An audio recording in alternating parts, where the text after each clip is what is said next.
नमस्कार, स्वागत आहे तुमचं नवरात्रीमध्ये अजून एका नवीन रेसिपी सोबत, जिचं नाव आहे पौष्टिक उपवासाची मखाना खीर, शरीराला एनर्जी देणारी। तर ही खूप पौष्टिक खीर आहे आणि तुम्ही नक्की ट्राय करून बघा। रवाळ आणि अगदी दाणेदार। चला तर लगेच सुरुवात करूया। मी इथं पॅनमध्ये 1 चम्मच तूप घेतलेलं होतं। तूप वितळलं की मी 1 वाटी बरोबर मोजून घेतलेले आहेत हे मखाने।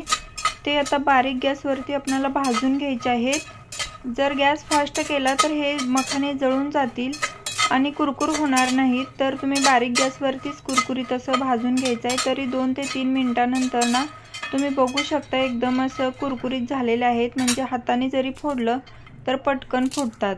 तर आता हे मखाने साईडला ठेवूयात आणि ह्याच पॅनमध्ये मी 10 ते 15 बदाम घेतलेले आहेत।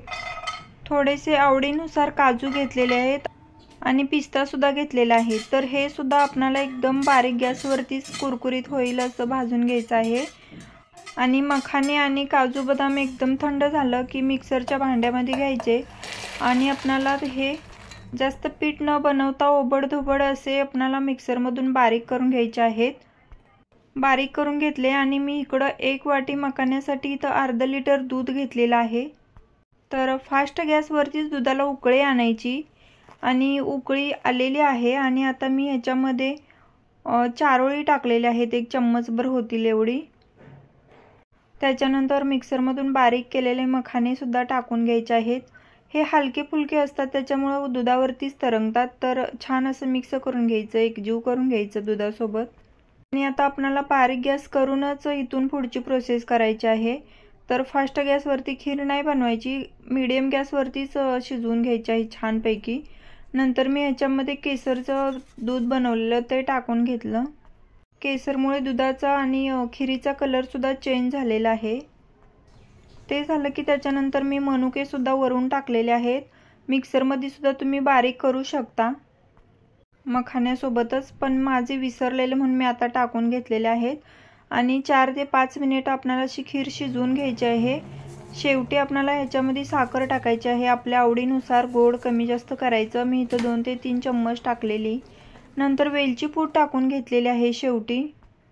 तर आपली खीर सुद्धा तयार झालेली आहे, एकदम दाणेदार रवाळ खीर। आणि ही खीर एकदम पौष्टिक आहे, आपल्याला एनर्जी देणारी। तर ह्या नवरात्रीमध्ये ही डिश तुम्ही नक्की बनवून बघा। साधी, सोपी आणि झटपट होणारी ही डिश आहे। तुम्ही ह्याच्यामध्ये डेसिकेटेड कोकोनट सुद्धा वापरू शकता। मी थोडंसं वापरलेलं आहे, वरून टाकलेलं आहे। आणि थंड झाल्यानंतर तुम्ही खीर एकदम किती छान सुंदर दिसायला सुद्धा आहे, बघू शकताय। खायला सुद्धा तेवढीच टेस्टी आहे आणि मुलांना सुद्धा खूप आवडेल। तर ह्या नवरात्रीमध्ये ही स्पेशल डिश मखान्याची खीर तुम्ही नक्की ट्राय करून बघा आणि मला सुद्धा कमेंटमध्ये करून सांगा की नक्की खीर किती छान होते ती। आणि तुम्हाला जर माझे रेसिपीज आवडत असतील तर लाईक करा आणि चॅनलला सबस्क्राईब जरूर करा।